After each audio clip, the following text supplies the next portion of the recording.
ಆಕಾಶವಾಣಿ ಮಡಿಕೇರಿ. ಸಪ್ತವರ್ಣದ ಸೆರಗ ನೀನು ಹೊದೆದಿರುವೆ, ತಾರೆಗಳ ಪೋಣಿಸುತ್ತ ಮುಡಿಗೇರಿಸಿರುವೆ. ನಮ್ಮ ಪರಿಸರ ನಮ್ಮ ಭವಿಷ್ಯ, ಪರಿಸರ ಜಾಗೃತಿ ಕುರಿತ ಕಾರ್ಯಕ್ರಮ. ತಾರೆಗಳ ಪೋಣಿಸುತ್ತ ಮುಡಿಗೇರಿಸಿರುವೆ. ಕೇಳಿ ಪರಿಸರ ಜಾಗೃತಿ ಕುರಿತ ಕಾರ್ಯಕ್ರಮ ನಮ್ಮ ಪರಿಸರ ನಮ್ಮ ಭವಿಷ್ಯ. ಹಕ್ಕಿಗಳ ಸಂಗೀತ ನಿನ್ನ ಕೊರಳಲ್ಲಿ, ಜೀವಕೋಟಿಗಳೆಲ್ಲ ನಿನ್ನ ಮಡಿಲಲ್ಲಿ, ಜೀವಕೋಟಿಗಳೆಲ್ಲ. ಕೆಳಗರೆ ಇವತ್ತು ಕಸ ಹೇರಳವಾಗಿ ಸೃಷ್ಟಿಯಾಗ್ತಾ ಇದೆ. ಪಟ್ಟಣ ನಗರ ಹಳ್ಳಿಗಳಲ್ಲೂ ಎಲ್ಲೊಡೆದ್ರೂ ಕಸ ಕಾಣ್ತಾ ಇದೆ. ಅದರ ಸದ್ಬಳಕೆ ಆಗಬೇಕಂದ್ಕೊಂಡು ಎಷ್ಟೋ ಜನ ಮಾತಾಡ್ತಿದ್ದಾರೆ. ಆ ವಿಚಾರದಲ್ಲಿ ಕೆಲವು ಜನ ತೊಡಗಿಸ್ಕೊಂಡಿದ್ದಾರೆ. ಏನೆಲ್ಲ ಕಸ ಇವತ್ತು ನಮಗೆ ಕಾಣ್ತಾ ಇದೆ ಅನ್ನೋದ್ರ ಬಗ್ಗೆ ಇವತ್ತು ಮಾಹಿತಿ ದಮಯಂತಿ PS ಅವರಿಂದ. ಆತ್ಮೀಯ ಕೇಳುಗರಿ, ಇವತ್ತಿನ ಪರಿಸರ ಸಂಬಂಧಿ ಕಾರ್ಯಕ್ರಮಕ್ಕೆ ನಿಮಗೆಲ್ಲರಿಗೂ ಸ್ವಾಗತ. ಪರಿಸರ ಸಂರಕ್ಷಣೆಯಲ್ಲಿ ಕಸದ ನಿರ್ವಹಣೆ ಎನ್ನುವುದು ಬಹಳ ಮುಖ್ಯವಾದ ವಿಷಯ. ಕಸ ನಿರ್ವಹಣೆ ಆಧುನಿಕ ಕಾಲದಲ್ಲಿ ಬಹಳ ದೊಡ್ಡ ಸವಾಲು. ಈ ನಿಟ್ಟಿನಲ್ಲಿ ಕಸ ಎಂದರೆ ಏನು, ಗಟ್ಟಿ ಕಸ ಎಂದರೆ ಏನು, ಅವುಗಳಲ್ಲಿರುವ ವಿಧಗಳು ಮತ್ತು ಅವುಗಳ ನಿರ್ವಹಣೆ ಈ ಕುರಿತಂತೆ ಕೆಲವು ಮಾಹಿತಿಗಳನ್ನು ತಿಳಿಯೋಣ. ಕಸ ನಮ್ಮ ರೈತ ಗೆಳೆಯರಿಗೆ ದೇವರ ಸಮಾನ. ಪ್ರತಿದಿನ ಬೆಳಿಗ್ಗೆ ಮನೆಯ ಒಳಗೆ ಹೊರಗೆ ಕಸಗುಡಿಸಿ ತಿಪ್ಪೆಗುಡ್ಡಿಗೆ ಹಾಕುವುದು ರೈತರಿಗೆ ಸಂಪ್ರದಾಯದಿಂದ ಬಂದ ಕಾಯಕ. ದನಕರುಗಳ ಕೊಟ್ಟಿಗೆಯಿಂದ ಕಸವನ್ನು ಎತ್ತಿ ರಾಶಿ ಹಾಕುವುದು, ತಿಪ್ಪೆಗುಂಡಿ ತುಂಬಿದಂತೆ ಸಂತೋಷದಿಂದ ಸಂಭ್ರಮಿಸುವುದು ರೈತರ ಹವ್ಯಾಸ. ಪ್ರತಿ ವರ್ಷ ಬೇಸಾಯ ಆರಂಭಿಸುವ ಮೊದಲು ತಿಪ್ಪೆಗುಂಡಿಯಿಂದ ಗೊಬ್ಬರವನ್ನು ಹೊಲಗದ್ದೆಗಳಿಗೆ ಹಾಕಿ ಅನಂತರ ಬಿತ್ತನೆ ಮಾಡಿದರೆ ರೈತನಿಗೆ ತೃಪ್ತಿ. ಮುಂದಿನ ದಿನಗಳಲ್ಲಿ ಉತ್ತಮ ಬೆಳೆ ಬಂದೇ ಬರುವುದೆಂಬ ಆತ್ಮವಿಶ್ವಾಸ. ಹಾಗಾಗಿ ತಿಪ್ಪೆ ರಾಶಿಯು ರೈತರಿಗೆ ದೇವರ ಸಂಕೇತ. ರೈತರ ತಿಪ್ಪೆಗುಂಡಿಯಲ್ಲಿ ದವಸ ಧಾನ್ಯಗಳು ಬೆಳೆಯುವ ಅಗತ್ಯವಾದ ಎಲ್ಲ ಪೋಷಕಾಂಶಗಳಿರುತ್ತದೆ. ಅದು ಮಣ್ಣಿನ ಫಲವತ್ತತೆಯನ್ನು ಹೆಚ್ಚಿಸುತ್ತದೆ. ಆದರೆ ಜನಸಂಖ್ಯೆ ಹೆಚ್ಚಿದಂತೆ, ವಿಜ್ಞಾನ ತಂತ್ರಜ್ಞಾನಗಳನ್ನು ಬಳಸಿಕೊಂಡಂತೆ ಹಾಗೂ ನಗರೀಕರಣ ಹೆಚ್ಚಾದಂತೆ ಕಸದ ಸ್ವರೂಪವೇ ಬದಲಾಗಿದೆ. ಕಸದಿಂದ ರಸ ತೆಗೆಯುತ್ತಿದ್ದ ಕಾಲ ಕಣ್ಮರೆಯಾಗಿದೆ. ಕಸದ ಪ್ರಮಾಣ, ಅದರ ಹೂರಣ ವಿಭಿನ್ನವಾಗಿ ಕಸವೇ ಈಗ ರಾಕ್ಷಸವಾಗಿದೆ. ಆದ್ದರಿಂದ ಮಾನವನಿಗೆ ಮತ್ತು ಪರಿಸರಕ್ಕೆ ಅಗಾಧ ದುಷ್ಪರಿಣಾಮಗಳಾಗುತ್ತಿವೆ. ಕಸ ಎಂದರೆ ಏನು? ಸರಳವಾಗಿ ಹೇಳುವುದಾದರೆ ಉಪಯೋಗಕ್ಕೆ ಬಾರದ ವಸ್ತುವೇ ಕಸ, ತ್ಯಾಜ್ಯ. ಮಾನವನ ಚಟುವಟಿಕೆಯಿಂದ ಇಂದಿನ ನಾಗರಿಕ ಸಮಾಜದಲ್ಲಿ ವಿಭಿನ್ನ ಅಂಶಗಳಿರುವ ಕಸ ಉಂಟಾಗುತ್ತಿದೆ. ಕೃಷಿ ಪ್ರಧಾನವಾದ ಸಮಾಜವಿದ್ದಾಗ ದನಕರುಗಳ ಸಗಣಿ, ಹುಲ್ಲು, ಕೃಷಿ ತ್ಯಾಜ್ಯ ಮುಂತಾದವೇ ಕಸದ ಅಂಶಗಳಾಗಿರುತ್ತಿದ್ದವು. ಇಂದು ನಾವು ಕೈಗಾರಿಕೆಗಳ ಯುಗ, ವಿಜ್ಞಾನ ತಂತ್ರಜ್ಞಾನ ಯುಗ, ಮಾಹಿತಿ ಯುಗ, ಪ್ಲಾಸ್ಟಿಕ್ ಯುಗ, ಕಂಪ್ಯೂಟರ್ ಯುಗ, ಜೈವಿಕ ತಂತ್ರಜ್ಞಾನ ಯುಗದಲ್ಲಿ ಜೀವಿಸುತ್ತಿದ್ದೇವೆ. ಮಾನವನ ಸೇವೆಗೆ ಸಹಸ್ರಾರು ಹೊಸ ಹೊಸ ವಸ್ತುಗಳು ಸೇರ್ಪಡೆಯಾಗಿವೆ. ಕಬ್ಬಿಣ, ಉಕ್ಕು, ಅಲ್ಯೂಮಿನಿಯಂ ಮುಂತಾದ ಲೋಹಗಳ ಉಪಕರಣಗಳು ಹೇರಳವಾಗಿ ಬಳಕೆಯಾಗುತ್ತಿವೆ. ಕಾಗದ, ಗಾಜು, ಪ್ಲಾಸ್ಟಿಕ್ ಇಲ್ಲದ ಸಮಾಜ ಇರಲು ಸಾಧ್ಯವೇ ಎಂದು ಹಲವರು ಕೇಳುತ್ತಾರೆ. ನವನವೀನ ಉಪಕರಣಗಳ ಮಾಲೀಕನಾಗುವುದು ನಾಗರಿಕತೆಯ ಸಂಕೇತ ಎಂದು ಭಾವಿಸಿದ್ದಾನೆ. ಬಳಸಿ ಬಿಸಾಡುವ ಪ್ರವೃತ್ತಿ ಹೆಚ್ಚುತ್ತಿದೆ. ಜನದಟ್ಟಣೆಯ ಪಟ್ಟಣ, ನಗರ ಹಾಗೂ ಕೊಳಗೇರಿಗಳ ಪ್ರಮಾಣ ವಿಷವೇರಿದಂತೆ ಹೆಚ್ಚುತ್ತಿದೆ. ಈ ಎಲ್ಲ ಕಾರಣಗಳಿಂದಾಗಿ ಕಸದ ಪ್ರಮಾಣವು ಏರುತ್ತಿದೆ. ಕಸದ ವೈವಿಧ್ಯವು ಹೆಚ್ಚಾಗುತ್ತಿದೆ. ಕಸವು ಅನಿಲ ರೂಪ, ದ್ರವರೂಪ ಅಥವಾ ಘನರೂಪದಲ್ಲಿರಬಹುದು. ನಾವು ಉಸಿರಾಟದ ನಂತರ ಬಿಡುವ ಇಂಗಾಲದ ಡೈಆಕ್ಸೈಡ್ ಅನ್ನು ಅನಿಲ ಕಸ ಎನ್ನಬಹುದು. ಅದೇ ರೀತಿ ಕಾರ್ಖಾನೆಗಳಿಂದ ಹಾಗೂ ವಾಹನಗಳಿಂದ ಹೊರಬರುವ ಇಂಗಾಲದ ಮಾನಾಕ್ಸೈಡ್, ಡೈಆಕ್ಸೈಡ್, ಗಂಧಕದ ಡೈಆಕ್ಸೈಡ್, ಸಾರಜನಕ ಆಕ್ಸೈಡ್ ಮುಂತಾದವನ್ನು ಅನಿಲ ರೂಪದ ಕಸ ಎನ್ನಬಹುದು. ಮನೆಗಳಿಂದ ಕೈಗಾರಿಕೆಗಳಿಂದ ಹೊರಬರುವ ಕೊಚ್ಚೆ ನೀರನ್ನು ದ್ರವರೂಪದ ಕಸ ಎಂದು ಕರೆಯಬಹುದು. ಬಳಸಿ ಬಿಸಾಡುವ ತೈಲ, ಗ್ರೀಸ್, ಯಂತ್ರೋಪಕರಣಗಳನ್ನು ಸ್ವಚ್ಛ ಮಾಡಿದ ನೀರು, ಮಲ ಮೂತ್ರಗಳು ಸೇರಿದ ನೀರು ಮುಂತಾದವು ದ್ರವರೂಪದ ಕಸಕ್ಕೆ ಉತ್ತಮ ಉದಾಹರಣೆಗಳು. ಗಟ್ಟಿ ಕಸ ಎಂದರೇನು? ಗಟ್ಟಿ ಅಥವಾ ಘನರೂಪದ ಕಸವೆಂದರೆ ಮಾನವನ ಚಟುವಟಿಕೆಯಿಂದಾದ ಅನುಪಯೋಗಿ ವಸ್ತುಗಳ ತ್ಯಾಜ್ಯ. ಅದರಲ್ಲಿ ಗೃಹ ಬಳಕೆಯ ವಸ್ತುಗಳಾದ ಹಣ್ಣು ತರಕಾರಿಗಳ ಸಿಪ್ಪೆ, ಕಾಗದದ ಚೂರುಗಳು, ಗಾಜು, ಪ್ಲಾಸ್ಟಿಕ್ ಕವರುಗಳು, ಔಷಧಿ ಬಾಟಲ್ಗಳು, ಎಸೆಯಲ್ಪಟ್ಟ ಮಾತ್ರೆಗಳು, ಹಳೆಯ ಬಟ್ಟೆ, ಬಲ್ಬುಗಳು ಮುಂತಾದವು ಇರಬಹುದು. ಕೈಗಾರಿಕೆ, ನಗರಸಭೆ, ಆಸ್ಪತ್ರೆ, ಶಾಲಾ ಕಾಲೇಜು, ಮಾರುಕಟ್ಟೆ, ವ್ಯಾಪಾರ ವಹಿವಾಟು ಕೇಂದ್ರಗಳಿಂದಲೂ ಗಟ್ಟಿ ಕಸ ಉಂಟಾಗುವುದು. ಅಂತಹ ಗಟ್ಟಿ ಕಸದ ಅಂಶಗಳು ವಿಭಿನ್ನವಾಗಿರುತ್ತವೆ. ಗಟ್ಟಿ ಕಸವು ಇತ್ತೀಚೆಗೆ ಒಂದು ಬೃಹತ್ ಸಮಸ್ಯೆಯಾಗಿ ತಲೆ ಎತ್ತುತ್ತಿದೆ. ಸುಮಾರು 2 ಶತಮಾನಗಳ ಹಿಂದೆ ಗಟ್ಟಿ ಕಸ ಎಂಬುದು ಒಂದು ಸಮಸ್ಯೆಯೇ ಆಗಿರಲಿಲ್ಲ. ಕೃಷಿ ಹಾಗೂ ಗೃಹ ಮೂಲಗಳಿಂದ ಬಂದ ಗಟ್ಟಿ ಕಸವನ್ನು ನಿಸರ್ಗವೇ ನಿಭಾಯಿಸುತ್ತಿತ್ತು. ಬಹಳಷ್ಟು ಗಟ್ಟಿ ಕಸವನ್ನು ರೈತರು ಗೊಬ್ಬರವನ್ನಾಗಿ ಪರಿವರ್ತಿಸಿ ಕೃಷಿಯಲ್ಲಿ ಬಳಸುತ್ತಿದ್ದರು. ಕೃಷಿ ತ್ಯಾಜ್ಯಕ್ಕೆ ಬೆಂಕಿ ಇಟ್ಟು ಸುಡುವ ರೂಢಿಯೂ ಇತ್ತು. ಕೆಲವೊಮ್ಮೆ ಕೃಷಿ ಯೋಗ್ಯವಲ್ಲದ ಇಳಿಜಾರುಗಳಲ್ಲಿ, ಗುಂಡಿಗಳಲ್ಲಿ, ಬಯಲುಗಳಲ್ಲಿ ಬಿಸಾಡುವ ಪ್ರವೃತ್ತಿಯೂ ಇತ್ತು.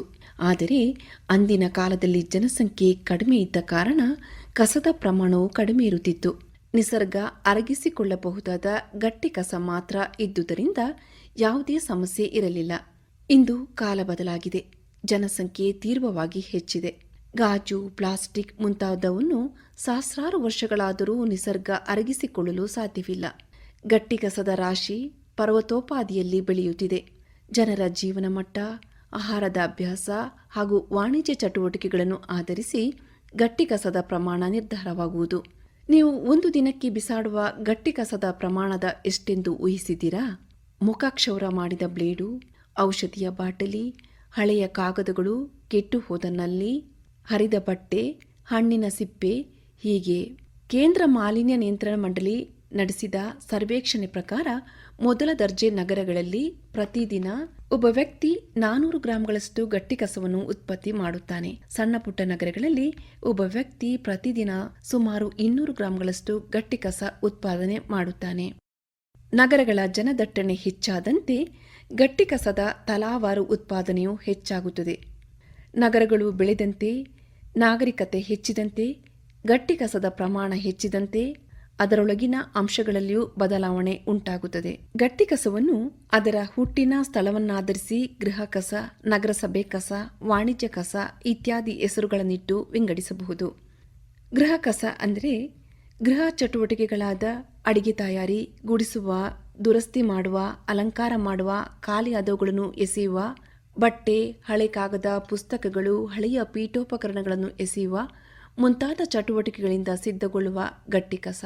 ಬ್ಲೇಡು, ಮುರಿದ ಕತ್ತರಿ, ಖಾಲಿಯಾದ ರಿಫಿಲ್ಗಳು, ಪ್ಲಾಸ್ಟಿಕ್ ಚೀಲಗಳು, ಒಡೆದ ಗಾಜಿನ ಲೋಟ, ಪಿಂಗಾಣಿ ವಸ್ತುಗಳು ಗೃಹ ತ್ಯಾಜ್ಯದ ಅವಿಭಾಜ್ಯ ಅಂಗಗಳಾಗಿವೆ. ವಾಣಿಜ್ಯ ಕಸ ಅಂದರೆ ಕಚೇರಿಗಳು, ವಾಣಿಜ್ಯ ಸಂಕೀರ್ಣ, ಸಗಟು ವ್ಯಾಪಾರ, ಹೋಟೆಲ್ಗಳು, ಮಾರುಕಟ್ಟೆಗಳು, ದಾಸ್ತಾನು ಕೊಠಡಿಗಳು ಹಾಗೂ ಇತರೆ ವಾಣಿಜ್ಯ ಕ್ಷೇತ್ರಗಳಲ್ಲಿ ಉತ್ಪಾದನೆಯಾಗುವ ಗಟ್ಟಿ ಕಸ. ಇವನ್ನು ಮತ್ತೆ ಹೊಲಸು ಹಾಗೂ ಕಚಡ ಎಂದು ವರ್ಗೀಕರಿಸಬಹುದು. ಸಾಂಸ್ಥಿಕ ಕಸ ಶಾಲೆ, ಕಾಲೇಜು, ಆಸ್ಪತ್ರೆ, ಸಂಶೋಧನಾ ಸಂಸ್ಥೆಗಳಿಂದ ಉತ್ಪತ್ತಿಯಾಗುವ ತ್ಯಾಜ್ಯವನ್ನು ಸಾಂಸ್ಥಿಕ ಕಸ ಎನ್ನುವರು. ಇದರಲ್ಲಿ ಹೊಲಸು, ಕಚಡ ಹಾಗೂ ಅಪಾಯಕಾರಿ ತ್ಯಾಜ್ಯಗಳಿರುತ್ತವೆ. ನಗರ ಕಸ ಇದು ನಗರಗಳಲ್ಲಿನ ಚಟುವಟಿಕೆ ಹಾಗೂ ಸೇವೆಗಳಿಂದ ಉಂಟಾಗುವ ಕಸ. ಇದರಲ್ಲಿ ರಸ್ತೆ ಕಸ, ಸತ್ತ ಪ್ರಾಣಿಗಳು, ಮಾರುಕಟ್ಟೆ ಕಸ ಮತ್ತು ತೊರೆಯಲ್ಪಟ್ಟ ಉಪಕರಣಗಳು ಹಾಗೂ ವಾಹನಗಳಿರುತ್ತವೆ. ಸಾಮಾನ್ಯವಾಗಿ ನಗರ ಕಸ ಎಂದರೆ ಗೃಹ ಕಸ, ವಾಣಿಜ್ಯ ಕಸ ಹಾಗೂ ಸಾಂಸ್ಥಿಕ ಕಸಗಳು ಸೇರಿರುತ್ತವೆ. ಹೊಲಸು ಇದು ಪ್ರಾಣಿ ಹಾಗೂ ಸಸ್ಯಗಳ ತ್ಯಾಜ್ಯಗಳನ್ನು ಒಳಗೊಂಡಿದೆ.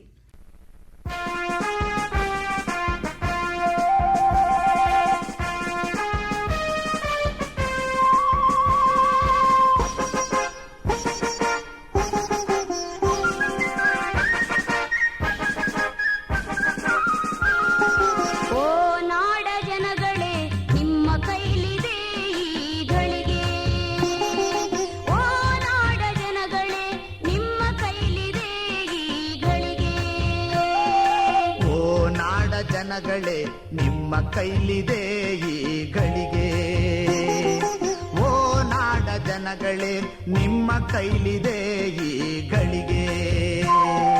ಲೆಕ್ಕಿಸದಿರಿ ಬರುವ ಆಪತ್ತುಗಳ, ಸತ್ತರೆ ಉಳಿಯುವುದೇನು ಬಾಳಿಗೆ. ನೀವೇ ಇಲ್ಲದಿರೆ ಸ್ವಚ್ಛಗೆ ಬರಲಾರರು ಯಾರು ನಿಮ್ಮ ನೆರವಿಗೆ.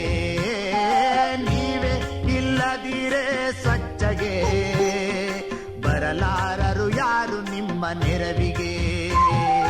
ಓ ನಾಡ ಜನಗಳೇ ನಿಮ್ಮ ಕೈಲಿದೆ ಈ ಗಳಿಗೆ.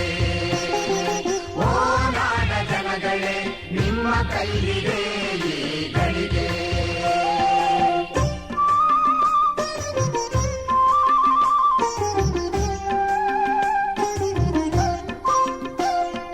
ದಾಹನೀಗಿಸದ ಆಭರಣಗಳ ಭದ್ರವಾಗಿ ಬಚ್ಚಿಟ್ಟೆವು ನಾವು.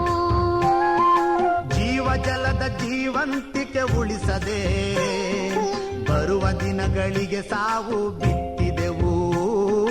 ಜೀವ ಜಲದ ಜೀವಂತಿಕೆ ಉಳಿಸದೆ ಬರುವ ದಿನಗಳಿಗೆ ಸಾವು ಬಿತ್ತಿದೆವು. ಓ ನಾಡ ಜನಗಳೇ ನಿಮ್ಮ ಕೈಲಿದೆ ಈ ಗಳಿಗೆ. ಓ ನಾಡ ಜನಗಳೇ ನಿಮ್ಮ ಕೈಲಿದೆ ಈ ಗಳಿಗೆ.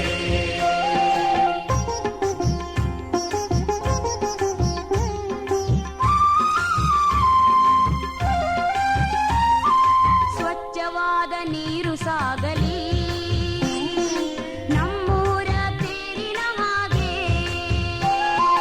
ನೈರ್ಮಲ್ಯವಿಲ್ಲದ ನೀರು ಹರಡುವುದು ರೋಗ ರುಜಿನ ನೂರಾರು. ನೈರ್ಮಲ್ಯವಿಲ್ಲದ ನೀರು ಹರಡುವುದು ರೋಗ ರುಜಿನ ನೂರಾರು. ಓ ನಾಡ ಜನಗಳೇ ನಿಮ್ಮ ಕೈಲಿದೆ ಈ ಗಳಿಗೆ. ಓ ನಾಡ ಜನಗಳೇ ನಿಮ್ಮ ಕೈಲಿದೆ ಈ ಗಳಿಗೆ.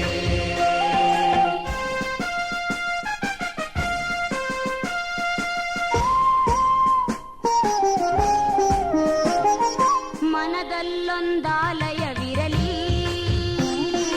ಮನೆಯಲ್ಲಿ ಶೌಚಾಲಯ ಖಂಡಿತವಿರಲಿ. ಎಲ್ಲೆಂದರಲ್ಲಿ ಹರಡಬೇಡ ಕಾಯಿಲೆ ಕಸಾಲದ ಜಾಡ. ಎಲ್ಲೆಂದರಲ್ಲಿ ಹರಡಬೇಡ ಕಾಯಿಲೆ ಕಸಾಲದ ಜಾಡ. ಓ ನಾಡ ಜನಗಳೇ ನಿಮ್ಮ ಕೈಲಿದೆ ಈ ಗಳಿಗೆ.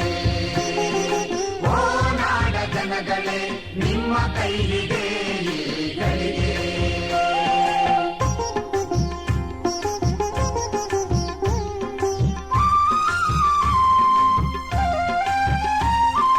ಒಲೆ ಊದಿ ಉಸಿರು ಕಟ್ಟಿ ಬಾಧೆ ತಾಳದೆ ಕಣ್ಣೀರಿಟ್ಟೆ.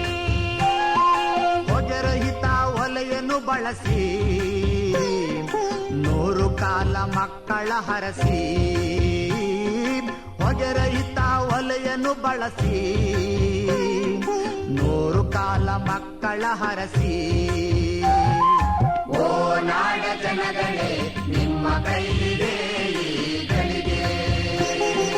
ಓ ನಾಡ ಜನಗಳೇ ನಿಮ್ಮ ಕೈಲಿದೆ ಈ ಗಳಿಗೆ.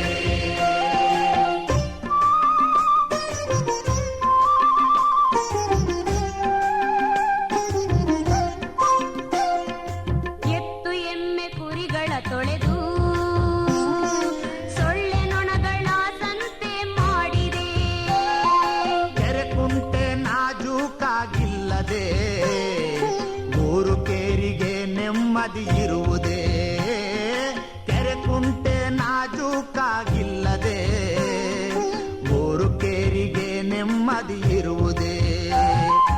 ಓ ನಾಡ ಜನಗಳೇ ನಿಮ್ಮ ಕೈಲಿದೆ ಈ ಗಳಿಗೆ. ಓ ನಾಡ ಜನಗಳೇ ನಿಮ್ಮ ಕೈಲಿದೆ ಈ ಗಳಿಗೆ.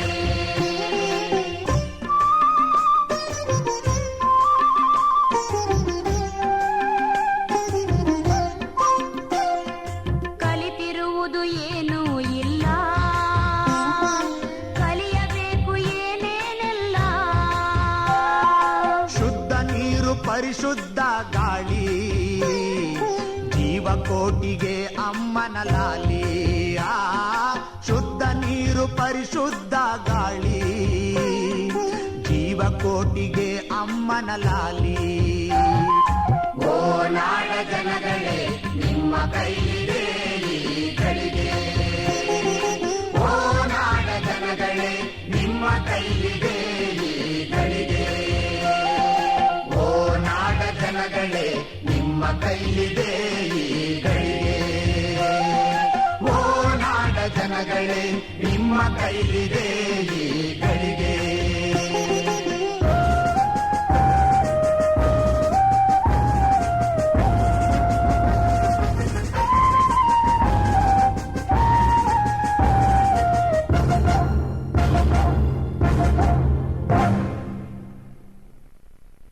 ಸಸ್ಯ ಹಾಗೂ ಪ್ರಾಣಿಗಳನ್ನು ಮಾರಾಟ ಮಾಡುವಾಗ, ಮನೆಗೆ ತರುವಾಗ, ಅಡುಗೆಗೆ ಸಿದ್ಧ ಮಾಡುವಾಗ, ಬೇಯಿಸುವಾಗ, ಬಡಿಸುವಾಗ ಅಥವಾ ಇತರೆ ಚಟುವಟಿಕೆಗಳಲ್ಲಿ ಹೊಲಸು ಉಂಟಾಗುತ್ತದೆ.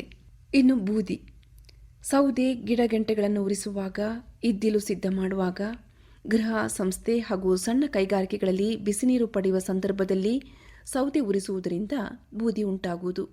ಅನೇಕ ವೇಳೆ ಬೂದಿ ರಾಶಿಗಳಲ್ಲಿ ಸಣ್ಣ ಕಣಗಳು, ಪುಡಿ ಇದ್ದಿಲು, ಲೋಹ ಹಾಗೂ ಗಾಜಿನ ತುಂಡುಗಳು ಇರುತ್ತವೆ. ಕಚಡ, ಇದು ಗೃಹಗಳಿಂದ, ವಾಣಿಜ್ಯ ವ್ಯವಸ್ಥೆಗಳಿಂದ ಹಾಗೂ ಸಂಸ್ಥೆಗಳಿಂದ ಉಂಟಾಗುವ ಕಸ. ಬೂದಿಯನ್ನು ಬಿಟ್ಟು ಉಳಿಯುವ ಇತರ ಎಲ್ಲ ಗಟ್ಟಿ ಕಸವನ್ನು ಕಚಡ ಎನ್ನುವರು. ಸ್ಥೂಲವಾದ ತ್ಯಾಜ್ಯ, ಗೃಹೋಪಕರಣಗಳಾದ ಅಡುಗೆ ಕುಕ್ಕರ್, ರೆಫ್ರಿಜರೇಟರ್, ಬಟ್ಟೆ ಒಗೆಯುವ ಯಂತ್ರ ಮುಂತಾದವನ್ನು ಸ್ಥೂಲವಾದ ತ್ಯಾಜ್ಯ ಎನ್ನುವರು. ಇವಲ್ಲದೆ ಮರದ ಉಪಕರಣಗಳು, ವಾಹನಗಳ ಭಾಗಗಳು, ಟೈರ್ಗಳು, ಮರಗಳು, ರೆಂಬೆ ಕೊಂಬೆಗಳು ಸಹ ಸ್ಥೂಲ ತ್ಯಾಜ್ಯಗಳಾಗುತ್ತವೆ. ಇವುಗಳಲ್ಲಿ ಕೆಲವುಗಳಿಂದ ಲೋಹಗಳನ್ನು ಪುನಃ ಪಡೆಯಲು ಗುಜರಿಗೆ ಹಾಕುವರು. ಬಳಸಲಿಕ್ಕೆ ಸಾಧ್ಯವಿಲ್ಲದ ವಸ್ತುಗಳನ್ನು ಗುಂಡಿ, ಹಳ್ಳಕೊಳ್ಳಗಳನ್ನು ತುಂಬಲು ಉಪಯೋಗಿಸುವರು. ಬೀದಿ ಕಸ, ರಸ್ತೆಯ ಬದಿಗಳಲ್ಲಿ ಅನೇಕ ವೇಳೆ ರಸ್ತೆಯ ಮೇಲೆಯೇ ಕಾಗದ, ಕಾರ್ಡ್ಬೋರ್ಡ್, ಪ್ಲಾಸ್ಟಿಕ್, ಧೂಳು, ಎಲೆಗಳು ಮತ್ತು ತರಕಾರಿಗಳ ತ್ಯಾಜ್ಯಗಳಿರುತ್ತವೆ. ಇವನ್ನು ರಸ್ತೆ, ಕಾಲುದಾರಿ, ಉದ್ಯಾನವನ ಮತ್ತು ಖಾಲಿ ಸ್ಥಳಗಳಲ್ಲಿ ಕಾಣಬಹುದು. ಸತ್ತ ಪ್ರಾಣಿಗಳು, ಪ್ರಾಣಿಗಳು ಪ್ರಕೃತಿದತ್ತವಾಗಿ ಅಥವಾ ಅಪಘಾತಗಳಿಂದ ಸಾವಿಗೀಡಾಗಬಹುದು. ಇಂಥ ಕಸವು ಶೀಘ್ರವಾಗಿ ಕೊಳೆತು ದುರ್ವಾಸನೆ ಬರುವುದರಿಂದ ಬೇಗ ವಿಲೇವಾರಿ ಮಾಡಬೇಕು. ಕಟುಕರ ಮನೆಗಳಿಂದ ಅಥವಾ ಪ್ರಾಣಿವಧ ಸ್ಥಳಗಳಿಂದ ಉಂಟಾಗುವ ಕಸವನ್ನು ಕೈಗಾರಿಕಾ ತ್ಯಾಜ್ಯ ಎನ್ನುವರು. ಕಟ್ಟಡ ನಿರ್ಮಾಣ ಹಾಗೂ ಕೆಡುವುದರಿಂದ ಉಂಟಾಗುವ ಕಸ. ಭಾರತದಲ್ಲಿ ಪ್ರತಿ ವರ್ಷ 10 ರಿಂದ 12 ದಶಲಕ್ಷ ಟನ್ನುಗಳಷ್ಟು ಇಂಥ ತ್ಯಾಜ್ಯ ಉಂಟಾಗುತ್ತದೆ. ಭಾರತದಲ್ಲಿ ಈ ಕಸದ 50% ಪುನಃ ಬಳಕೆ ಮಾಡುತ್ತಿಲ್ಲ. ಕೈಗಾರಿಕಾ ತ್ಯಾಜ್ಯಗಳು, ಕೈಗಾರಿಕಾ ಪ್ರಕ್ರಿಯೆಗಳಲ್ಲಿ ಹಾಗೂ ವಿವಿಧ ವಸ್ತುಗಳ ಉತ್ಪಾದನಾ ಹಂತಗಳಲ್ಲಿ ಘನ ವಸ್ತುಗಳು ತ್ಯಾಜ್ಯವಾಗಿ ಅಂದರೆ ಕಸವಾಗಿ ಮಾರ್ಪಡುತ್ತವೆ. ಸಣ್ಣ ಕೈಗಾರಿಕೆಗಳಿಂದ ಉಂಟಾಗುವ ಕಸ ಹಾಗೂ ಶಕ್ತಿ ಸ್ಥಾವರಗಳಿಂದ ಉಂಟಾಗುವ ಬೂದಿಯನ್ನು ಗುಂಡಿಗಳಿಗೆ ತುಂಬುವರು. ಆದರೆ ಬೃಹತ್ ಪ್ರಮಾಣದ ಕೈಗಾರಿಕೆಗಳಲ್ಲಿ ಉಂಟಾಗುವ ತ್ಯಾಜ್ಯದ ಪ್ರಮಾಣ ಹೆಚ್ಚಿರುತ್ತದೆ. ಶಾಖೋತ್ಪಾದನ ಸ್ಥಾವರಗಳಿಂದ ಕಲ್ಲಿದ್ದಲ ಧೂಳು ಅಪಾರವಾಗಿ ಉಂಟಾಗುವುದು. ಕಬ್ಬಿಣ ಕಾರ್ಖಾನೆಗಳಿಂದ ಚರಟ, ಉಕ್ಕಿನ ತಯಾರಿಯಲ್ಲಿ ಉಂಟಾಗುವ ಕಿಟ್ಟ, ಸತು, ಅಲ್ಯೂಮಿನಿಯಂ ಮುಂತಾದ ಕೈಗಾರಿಕೆಗಳಿಂದ ಒತ್ತು ಮಣ್ಣು, ಕೆಂಪು ಮಣ್ಣು, ಸಕ್ಕರೆ ಕಾರ್ಖಾನೆಗಳಿಂದ ರೊಚ್ಚು ಮುಂತಾದ ಕೈಗಾರಿಕಾ ತ್ಯಾಜ್ಯಗಳು ಉಂಟಾಗುತ್ತವೆ. ಪ್ರಾಣಿವಧ ಸ್ಥಳಗಳ ತ್ಯಾಜ್ಯ. ಭಾರತದಲ್ಲಿ ಜಗತ್ತಿನಲ್ಲಿಯೇ ಹೆಚ್ಚಿನ ಸಂಖ್ಯೆಯ ದನಕರುಗಳಿವೆ. ಆಹಾರ ಸಂಸ್ಕರಣೆಯ ಸಚಿವಾಲಯದ ವರದಿಯಂತೆ ಒಟ್ಟು 3616 ಪ್ರಾಣಿವಧ ಸ್ಥಳಗಳು ಭಾರತದಲ್ಲಿವೆ. ಇಲ್ಲಿ ಪ್ರತಿ ವರ್ಷ 20 ಲಕ್ಷಕ್ಕೂ ಹೆಚ್ಚಿನ ಹಸು, ಎಮ್ಮೆಗಳು, 500 ಲಕ್ಷದಷ್ಟು ಕುರಿ, ಮೇಕೆಗಳು, 15 ಲಕ್ಷ ಹಂದಿಗಳು ಹಾಗೂ 1500 ಲಕ್ಷ ಕೋಳಿಗಳ ವಧೆಯಾಗುತ್ತಿದೆ. ಅನಂತರ ಇವನ್ನು ತಿನ್ನಲು ಅಥವಾ ರಫ್ತು ಮಾಡಲು ಉಪಯೋಗಿಸುವರು. ಇಲ್ಲಿ ದ್ರವ ಹಾಗೂ ಘನರೂಪದ ಕಸಗಳು ಉಂಟಾಗುತ್ತವೆ. ಪ್ರಾಣಿಗಳನ್ನು ಕತ್ತರಿಸಿದಾಗ ತಿನ್ನಲಾಗದ ಅಂಗಗಳು, ಅನ್ನನಾಳದೊಳಗಿನ ಅಂಶಗಳು, ಸಗಣಿ, ಮೂಳೆಗಳು ಹಾಗೂ ಹೆಪ್ಪುಗಟ್ಟಿದ ರೊಚ್ಚು ತ್ಯಾಜ್ಯಗಳಾಗಿ ಪರಿಣಮಿಸುತ್ತವೆ. ಆಸ್ಪತ್ರೆಗಳ ಕಸ.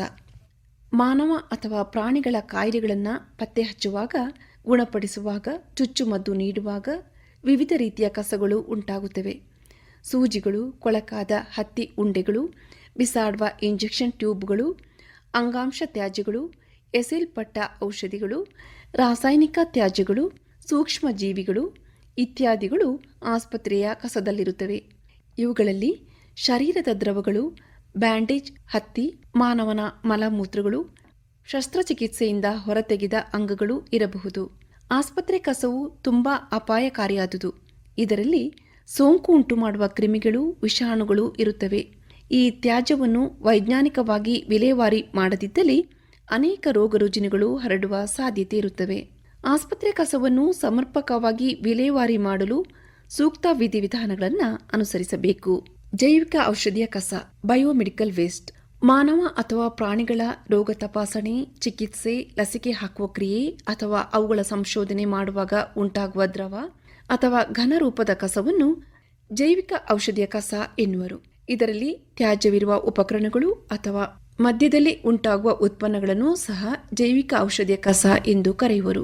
ಜೈವಿಕ ಔಷಧಿಯ ಕಸವೆಂದರೆ ಮಾನವ ಶರೀರದಿಂದ ಕತ್ತರಿಸಿ ಹೊರತೆಗೆದ ಅಂಗಗಳು, ಅಂಗಾಂಶಗಳು, ಶರೀರದ ಭಾಗಗಳು, ಪಶು ಆಸ್ಪತ್ರೆ, ಸಂಶೋಧನಾಲಯಗಳಲ್ಲಿ ಹಾಗೂ ಸೂಕ್ಷ್ಮಜೀವಿ ಮತ್ತು ಜೈವಿಕ ತಂತ್ರಜ್ಞಾನ ಉಂಟಾಗುವ ತ್ಯಾಜ್ಯಗಳು ಸೇರಿರುತ್ತವೆ. ಇಂತಹ ಸ್ಥಳಗಳಲ್ಲಿ ಸೂಜಿಗಳು, ಇಂಜೆಕ್ಷನ್ ಟ್ಯೂಬ್ಗಳು, ಚಾಕು, ಕತ್ತರಿಗಳು, ಒಡೆದ ಗಾಜು, ಎಸೆಯಲ್ಪಟ್ಟ ಔಷಧಗಳು ಹಾಗೂ ಜೀವಕೋಶೀಯ ವಿಷವಸ್ತುಗಳು ಇರುತ್ತವೆ. ಗಾಯಗಳ ಚಿಕಿತ್ಸೆಗೆ ಬಳಸಿದ ಹತ್ತಿ, ಪ್ಲಾಸ್ಟರ್ಗಳು, ರಕ್ತಸಿಕ್ತವಾದ ಬಟ್ಟೆ, ದಾರ, ನಳಿಕೆ, ಬಾಟಲಿಗಳು ಸಹ ತ್ಯಾಜ್ಯ ವಸ್ತುಗಳಾಗಿರುತ್ತದೆ. ಸೋಂಕು ಉಂಟಾದ ಸ್ಥಳದ ದ್ರವ, ಬೂದಿ ಹಾಗೂ ಇತರೆ ರಾಸಾಯನಿಕ ತ್ಯಾಜ್ಯಗಳು ಜೈವಿಕ ಔಷಧಿಯ ಕಸದ ಭಾಗಗಳಾಗಿರುತ್ತವೆ. ಗಟ್ಟಿ ಕಸವನ್ನು ಮತ್ತೊಂದು ವಿಧಾನದಲ್ಲಿ ವಿಂಗಡಿಸುವುದುಂಟು. ಕಸದಲ್ಲಿರುವ ವಿವಿಧ ವಸ್ತುಗಳನ್ನು 2 ರೀತಿ ಗುರುತಿಸಬಹುದು. ಮೊದಲನೆಯದಾಗಿ ಜೈವಿಕವಾಗಿ ವಿಘಟನೆಗೆ ಒಳಗಾಗುವ ವಸ್ತುಗಳು. ಉದಾಹರಣೆಗೆ ಸಸ್ಯ, ಪ್ರಾಣಿಜನ್ಯ ವಸ್ತುಗಳು, ಕಾಗದ, ಅಡಿಗೆ ಕಸ. ಇವು ನಿಧಾನವಾಗಿ ಪ್ರಕೃತಿದತ್ತವಾಗಿ ವಿಘಟನೆಗೆ ಒಳಗಾಗುತ್ತವೆ. ತರಕಾರಿ ಸಿಪ್ಪೆಗಳು, ಅನ್ನ ಮುಂತಾದವು ಸೂಕ್ಷ್ಮ ಜೀವಿಗಳಿಂದ ವಿಘಟನೆಯಾಗುತ್ತವೆ. ಎರಡನೆಯದಾಗಿ ವಿಘಟಿಸಲಾಗದ ವಸ್ತುಗಳು. ಉದಾಹರಣೆಗೆ ಗಾಜು, ಲೋಹದ ಚೂರುಗಳು, ಪ್ಲಾಸ್ಟಿಕ್ ಇತ್ಯಾದಿ. ಇವು ಸಾವಿರಾರು ವರ್ಷಗಳಾದರೂ ಬದಲಾಗುವುದಿಲ್ಲ, ವಿಘಟನೆ ಹೊಂದುವುದಿಲ್ಲ. ವಿಘಟನೆಯಾಗದ ಕಸವು ಸಾಮಾನ್ಯವಾಗಿ ಮಾನವ ನಿರ್ಮಿತ ವಸ್ತುಗಳು, ರಾಸಾಯನಿಕವಾಗಿ ಸಂಶ್ಲೇಷಣೆಗೊಂಡ ವಸ್ತುಗಳು ಹಾಗೂ ಸೂಕ್ಷ್ಮಜೀವಿಗಳಾಗಲಿ ಅಥವಾ ಇತರೆ ಪ್ರಾಣಿಗಳಾಗಲಿ ಇವನ್ನು ತಿಂದು ಅರಗಿಸಿಕೊಳ್ಳಲು ಸಾಧ್ಯವಿಲ್ಲ. ಆದ್ದರಿಂದಲೇ ವಿಘಟನೆಯಾಗದ ಗಟ್ಟಿ ಕಸವು ತುಂಬ ಉಪದ್ರಕಾರಿ. ಶ್ರೋತೃಗಳೇ, ಇದುವರೆಗೆ ನಮ್ಮ ಪರಿಸರದಲ್ಲಿ ನಮ್ಮಿಂದ ಸೃಷ್ಟಿಯಾಗುತ್ತಿರುವ ಕಸದ ಕುರಿತು ಮಾತನಾಡಿದವರು ದಮಯಂತಿ PS. ಕೇಳುಗರೆ, ನಮ್ಮ ಕಸವನ್ನು ನಮ್ಮಲ್ಲೇ ಸದ್ಬಳಕೆ ಮಾಡಿಕೊಂಡ್ರೆ ಚೆನ್ನಾಗಿರುತ್ತೆ. ಅಥವಾ ಕಸ ಹೆಚ್ಚು ಆಗದಂತೆ, ಅಪಾಯಕಾರಿಯಾದ ಕಸ ನಮ್ಮ ಪರಿಸರದಲ್ಲಿ ಸೇರದಂತೆ ನೋಡಿಕೊಳ್ಳೋ ನಿಟ್ಟಿನಲ್ಲಿ ವ್ಯಕ್ತಿಗಳು, ಸಂಘ ಸಂಸ್ಥೆಗಳು, ಸರ್ಕಾರವು ಗಮನ ಹರಿಸ್ತಾ ಹೋದರೆ ಒಳ್ಳೆಯದು. ಪ್ರತಿಯೊಬ್ಬರೂ ಈ ನಿಟ್ಟಿನಲ್ಲಿ ಕಾರ್ಯಪ್ರವೃತ್ತರಾದರೆ ಸರ್ಕಾರದ ಮೇಲೆ ಹೊರೆನೂ ಕಮ್ಮಿ ಆಗ್ತದೆ, ನಿರ್ವಹಣೆಯು ಸುಲಭ ಆಗ್ತದೆ.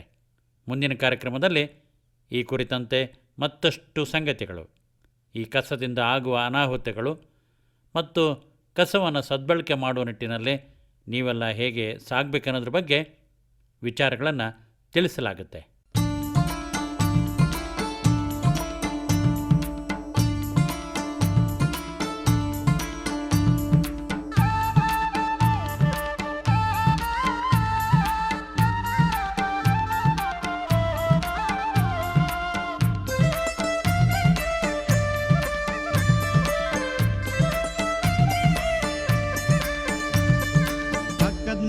ನಮ್ಮನೆ ಹಳ್ಳಿಯೆಲ್ಲ ನಮ್ಮ ಕುಟುಂಬ, ಪಕ್ಕದ ಮನೆ ನಮ್ಮನೆ ಹಳ್ಳಿಯೆಲ್ಲ ನಮ್ಮ ಕುಟುಂಬ, ಎಲ್ಲ ಜೊತೆಯಾಗಿ ಬಾಳೋಣ, ಎಲ್ಲ ಚಂದಾಗೆ ಬದುಕೋಣ, ಎಲ್ಲ ಚಂದಾಗೆ ಬದುಕೋಣ. ಮನೆ ಶಾಲೆ ತೋಟ ಬೀದಿ ಗುಡಿ ಚರ್ಚು ಮಠ ಮಸೀದಿ, ಮನೆ ಶಾಲೆ ತೋಟ ಬೀದಿ ಗುಡಿ ಚರ್ಚು ಮಠ ಮಸೀದಿ, ಎಲ್ಲ ಕಡೆ ಚೊಕ್ಕ ಇಡ್ರಿ, ಶಾಂತಿಯಿಂದ ಬಾಳ್ವೆ ಮಾಡ್ರಿ, ಶಾಂತಿಯಿಂದ ಬಾಳ್ವೆ ಮಾಡ್ರಿ. ಪಕ್ಕದ ಮನೆ ನಮ್ಮ ಮನೆ ಹಳ್ಳಿಯೆಲ್ಲ ನಮ್ಮ ಕುಟುಂಬ, ಪಕ್ಕದ ಮನೆ ನಮ್ಮ ಮನೆ ಹಳ್ಳಿಯೆಲ್ಲ ನಮ್ಮ ಕುಟುಂಬ, ಎಲ್ಲ ಜೊತೆಯಾಗೆ ಬಾಳೋಣ, ಎಲ್ಲ ಚಂದಾಗೆ ಬದುಕೋಣ, ಎಲ್ಲ ಚಂದಾಗೆ ಬದುಕೋಣ.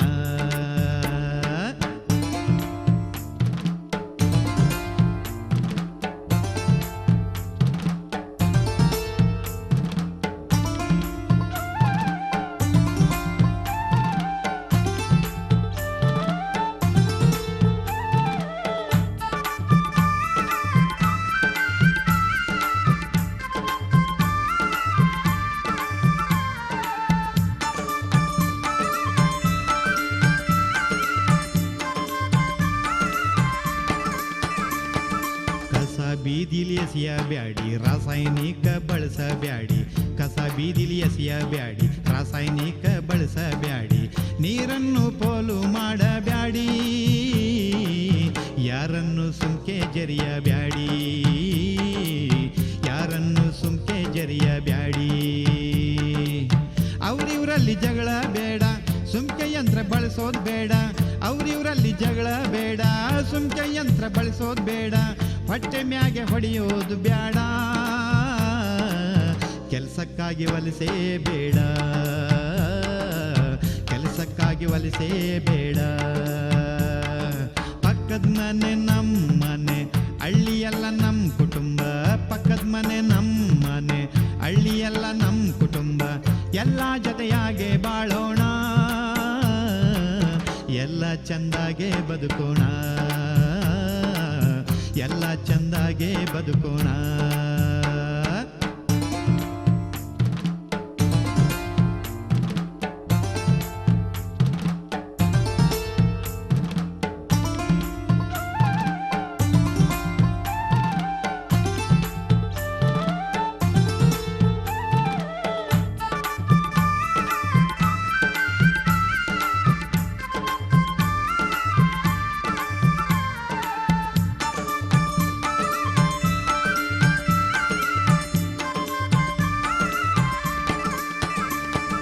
ಎಲ್ಲ ಮಕ್ಕಳು ಒಟ್ಟಿಗೆ ಓದ್ಲಿ, ಎಲ್ಲ ಮಕ್ಕಳು ಒಟ್ಟಿಗೆ ಉಣ್ಲಿ.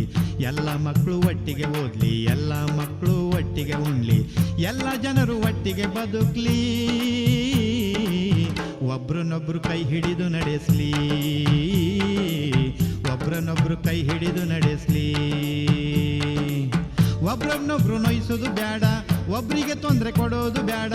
ಒಬ್ರನ್ನೊಬ್ರು ನೋಯಿಸೋದು ಬೇಡ, ಒಬ್ರಿಗೆ ತೊಂದರೆ ಕೊಡೋದು ಬೇಡ. ನಾವೆಲ್ಲ ಒಂದಾಗ ಬಾಳೋಣ, ಒಂದೇ ತಾಯಿ ಮಕ್ಕಳಂಗ್ ಬದುಕೋಣ,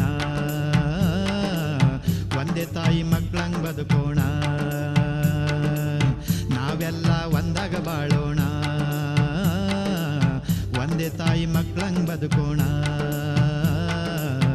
ಒಂದೇ ತಾಯಿ ಮಕ್ಕಳಂಗ್ ಬದುಕೋಣ, ಒಂದೇ ತಾಯಿ ಮಕ್ಕಳಂಗ್ ಬದುಕೋಣ.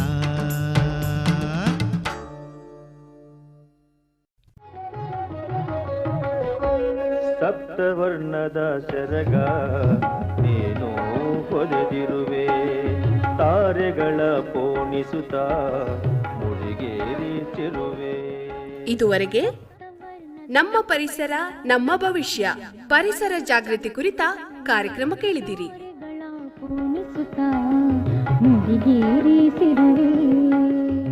ಪ್ರಸ್ತುತಪಡಿಸಿದವರು ದಮಯಂತಿ ಪಿಎಸ್. ಕೊರಳಲ್ಲಿ ಹಕ್ಕಿಗಳ ಸಂಗೀತ ನಿನ್ನ ಕೊರಳಲ್ಲಿ. ಈ ಕಾರ್ಯಕ್ರಮ ಆಕಾಶವಾಣಿ ಮಡಿಕೇರಿ ಕೇಂದ್ರದಿಂದ ಮೂಡಿಬಂತು.